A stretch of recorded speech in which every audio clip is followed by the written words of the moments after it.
बंद पाडलं, शेतकऱ्यांना न्यायासाठी लढले वगैरे, मग त्यांच्या मशिनरी बंद पडतात आणि मग ते काय करतात, त्या मशिनरी उचलतात, दुसऱ्या कामावर नेतात, ते काम पूर्ण करतात, तोपर्यंत इकडलं भाडं सुद्धा चालूच असतं. आणि त्याच्यानंतर मग ते आंदोलन थांबवलं जातं, मग पुन्हा त्या मशिनरी आणल्या जातात, पुन्हा ते काम सुरू केलं जातं. मधल्या काळात 2016ला सुरू झालेलं काम आंदोलनामुळं 2020 पर्यंत जातं आणि 2020 साली सिमेंटचा भाव 300च्या ऐवजी 500 झालेला असतो. म्हणून एखादा प्रोजेक्ट जो 2000 कोटीचा असतो तो 2020 साली 25,000 कोटीपर्यंत नेऊन ठेवलेला असतो. याच्यामधलं राजकारण शेतकऱ्यांनी कधीतरी लक्षात घेतलं पाहिजे. तिसरी गोष्ट काय, हे कृषी विद्यापीठं तयार केली. मला कुणीही एक जणांनी यातल्या ठामपणे उठून सांगावं की कृषी विद्यापीठाचा मी फायदा घेऊन 100 पोते ज्वारी काढली ज्या वावरात आधी 20 पोते होत होते. एक जणांनी, कुणीही. अहो नाही ना, त्या कृषी विद्यापीठात ना, म्हणजे मला वाटतं रामदास फुटाणे सरांची ती कविता आहे की शेतीचं शिक्षण करता करता शिक्षणाची शेती केली, मातीचं शिक्षण तर दूर, आम्ही शिक्षणाचीच माती केली. हे जे आहे ना, हे लँड ॲक्विजिशन मध्ये होतं. तुम्हाला आश्चर्य वाटेल, खरंच आश्चर्य वाटेल, पण परभणीचं कृषी विद्यापीठ आहे जिथं सगळ्यात जास्त क्लास 1 अधिकारी घडले गेले. त्या कृषी विद्यापीठाला बनवण्यासाठी ज्या शेती म्हणजे ज्या जमिनी ॲक्वायर केल्या गेल्या त्यातली बरीचशी जमीन आजही पडीक आहे आणि ज्यांच्या जमिनी गेल्यात ते शेतकरी आजही भांडतायत की तुम्हाला गरज नाही तर त्या जमिनी आम्हाला वापस द्या. त्यांचा मोबदला आजपर्यंत त्यांना भेटलेला नाही आणि ते आजही आंदोलन चालूच आहे. म्हणजे हे लँड ॲक्विजिशन इतकं भयानक आहे. मग हे 1884ला तयार झालेलं लँड ॲक्विजिशन आदरणीय काँग्रेस सरकारच्या लक्षात आलं की हे खूपच शेतीला घातक आहे आणि त्याच्यामुळे हे बदललं पाहिजे. मग 1947ला सरकार जे सत्तेत आलं त्याला 2013 साली वाटलं, म्हणजे जवळपास 60 वर्षानंतर वाटलं की हे चुकतंय काहीतरी. म्हणजे एखादी गोष्ट चुकली हे कळायला आपल्या सरकारला सरासरी 60 वर्ष लागतात. मग त्यांनी एक बिल आणलं आणि त्या बिलाचं नाव काय आहे, त्या नावातच सगळं काही आहे. त्या बिलाचं नाव आहे भूमी अधिग्रहण पुनर्वसन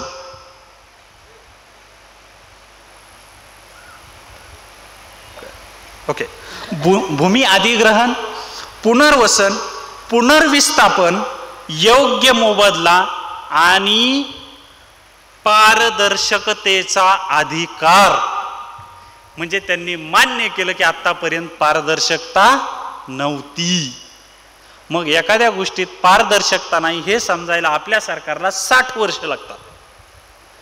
आणि मग ते सरकार येतं आणि ते म्हणतं की एखादी जमीन अधिग्रहण करताना तुम्ही तिथल्या 80% लोकांचा सहभाग त्याच्यात घ्या, त्यांची मतं जाणून घ्या. मग या गोष्टीला शेतकऱ्यांचा किंवा शेतकरी संघटनेचा किंवा आपल्या सगळ्यांचा विरोध का? आमचं म्हणणं हे आहे की देशाला मोठं होण्यासाठी कारखान्याची गरज आहे, उद्योगांची गरज आहे, परंतु ते शेतकऱ्याच्या जीवावर नाही. आणि जर तुम्हाला माझ्या शेतात एखादा कारखाना काढायचा आहे, 10 शेतकऱ्यांचं जर तुम्ही कारखान्यासाठी जमीन अधिग्रहण करत आहात तर आम्ही सरकारला जो मार्ग सांगतोय त्यांनी तो मार्ग अवलंबावा आणि कारखानदारी सुरू करावी. तो कसा? समजा 10 जणांची 10 एकर शेती त्यांनी ॲक्वायर केली आणि त्याच्यामध्ये त्यांना एक मोठा कारखाना बांधायचा आहे. त्यावेळेस त्यांनी काय करायचं, त्या 10 शेतकऱ्यांना त्यांच्या जमिनीच्या प्रमाणात त्या कारखान्यात शेअर्स द्यायचे. त्याचं कारण असं, मला जर 10 एकर शेती असेल आणि तुम्ही म्हणत असाल की तिचा भाव आज 100 रुपये आहे, आम्ही तिला 500 रुपये देतोय, पण तुम्ही एक लक्षात घ्या, ते 500 रुपये उद्या संपणार आहेत. ती जमीन कायमस्वरूपी तुमची आहे. आज तुम्ही मेलात तर उद्या तुमची पिढी त्या जमिनीवर जगणार आहे. ते 500 रुपये जर तुमचे आजच खर्चून गेले तर उद्याची पिढी भीकच मागणार आहे. मग आज आपण कशात हे आहेत, कुणी पेरणी करण्यात, कुणी नांगरणी करण्यात आपण एक्सपर्ट आहोत. मग कुठली तरी बाहेरची कंपनी येणार, आपल्या रानात तो बांधावर तो कारखाना टाकणार आणि आपण जो भूमीचे मालक आहोत, तो आपण जे एक्सपर्ट आहोत ते एक्सपर्टनेस आपलं निघून जाणार आणि मग आपण काय होणार, त्या कारखान्याच्या गेटवरती वॉचमन होणार. मग आपल्या भविष्यातील पिढीचं काय? काहीच नाही. त्याच्यामुळं आमची अशी मागणी आहे की तुम्ही जेवढे पैसे आम्हाला देताय तेवढे देऊच नका, फक्त आमचं तुम्ही पुनर्वसन करा आणि त्या कारखान्याच्या उत्पन्नामध्ये माझी जेवढी जमीन तुम्ही घेतलेली आहे त्या तेवढं उत्पन्न कारखान्याचं मला द्या. म्हणजे तुमची कारखानदारी चालेल आणि आमची शेतीही चालेल. जर तुम्हाला तसं करायचं नसेल तर तुम्हाला माझ्या शेतात येता येणार नाही. कारण का? तो शेती असणं माझा मूलभूत अधिकार आहे आणि आर्टिकल 19ने भारतातील प्रत्येक नागरिकाला मूलभूत अधिकार दिला आहे, कारण we the people of India. आणि जर माझ्या जमिनीत तुम्ही येऊन तिचा सौदा करणार असाल, तुम्ही येऊन ती विकणार असाल, तुम्ही येऊन तुमचे उद्योग टाकणार असाल आणि त्यासाठी मला साधं विचारातही घेणार नसाल, तर मग पुन्हा कुठंतरी प्रश्न पडतो की equality before law and equal protection of law आहे का? आणि मग शेतकऱ्याला भारतीय नागरिकत्व मिळालेलं आहे का? किंवा शेतकरी हा भारतीय नागरिक आहे का? त्याच्यानंतरचा पुढचा जो कायदा आहे तो इसेन्शियल कमोडिटीज ऍक्ट. ह्या नावात बघा, सरांनी सांगितलं त्याच्याविषयी. इसेन्शियल म्हणजे काय? गरज, आवश्यकता. कमोडिटीज म्हणजे त्याचं सरळ सरळ मराठीत जर आपण ट्रान्सलेशन केलं तर आवश्यक वस्तूंचा कायदा, इतकं सरळ सरळ त्याचं ट्रान्सलेशन होतं. परंतु आपण सांगताना काय सांगतो? जीवन आवश्यक वस्तूंचा कायदा. तिथं जीवन शब्द कुठे हो? इसेन्शियल कमोडिटीज ऍक्ट मध्ये जीवन शब्दच नाही ना कुठं. मग तुम्ही जीवन आवश्यक वस्तूंचा कायदा उल्लेख करता कसा? म्हणजेच आपल्याला भावनिक केलं जातं. जीवन आवश्यक हा शब्द तिथं टाकला की मग खरंच हे गरजेचं आहे. मग जीवन आवश्यक मध्ये येतं काय? कांदा. म्हणजे कांदा नाही खाल्ला की तुम्ही सगळे मरणार. जीवन आवश्यक आहे. रॉकेल तुम्ही पेटून नाही घेतलं तरी तुम्ही मरणार.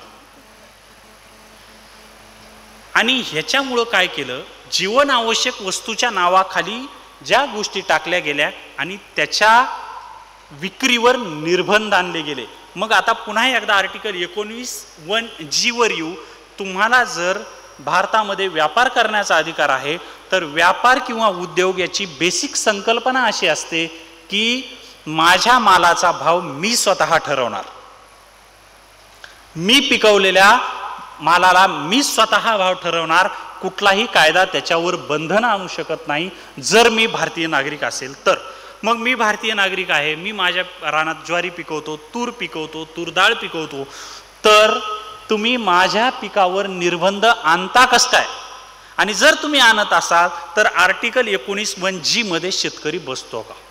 आणि जर बसत नसाल तर मग जी पाटीलकी करत आपण फिरतो, मी शेतकऱ्याचा पोरगा, शेतकऱ्याचा नाद नाही करायचा, त्यांना माझी खूप कळकळीची विनंती आहे की संवैधानिकरित्या तुम्ही भारतीय नागरिकच नाहीये.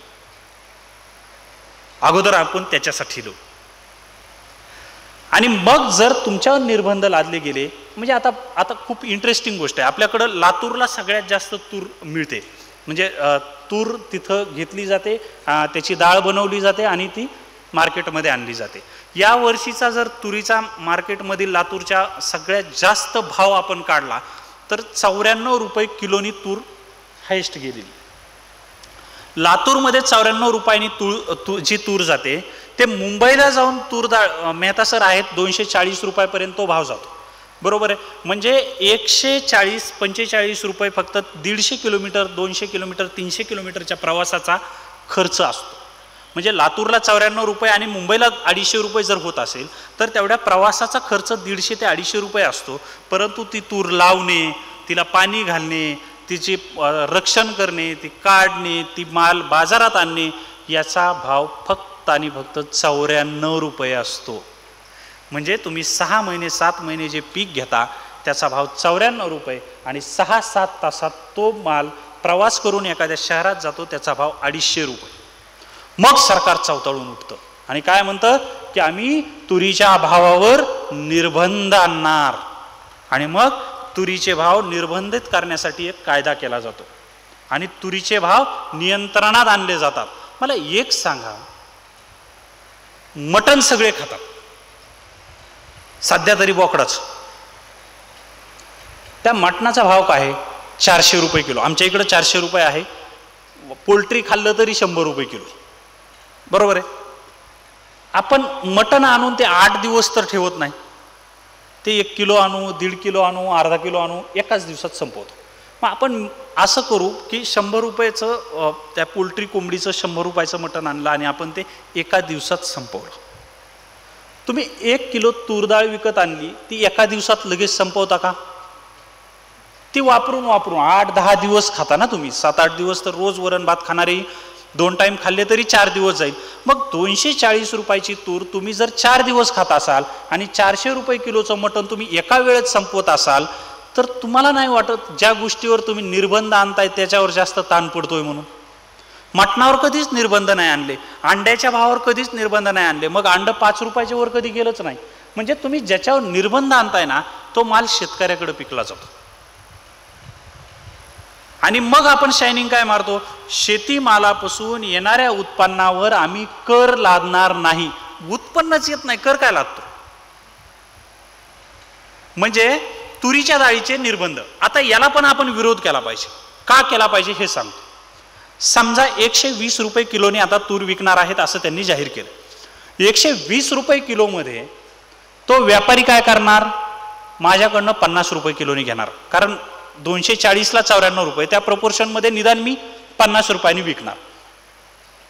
मग व्यापारी काय करणार? माझ्याकडनं 50 नी घेणार, पण तो विकणार कितीनी? 120 नीच.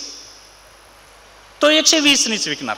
तुरीचा तुटवडा झाला तर तो भाव 51 रुपये नाही करणार शेतकऱ्याला देण्यासाठी, तो 50च देणार, पण विकताना 120 नीच. आणि जर तूर जास्त झाली तर तो भाव 49 होईल शेतकऱ्यांकडून.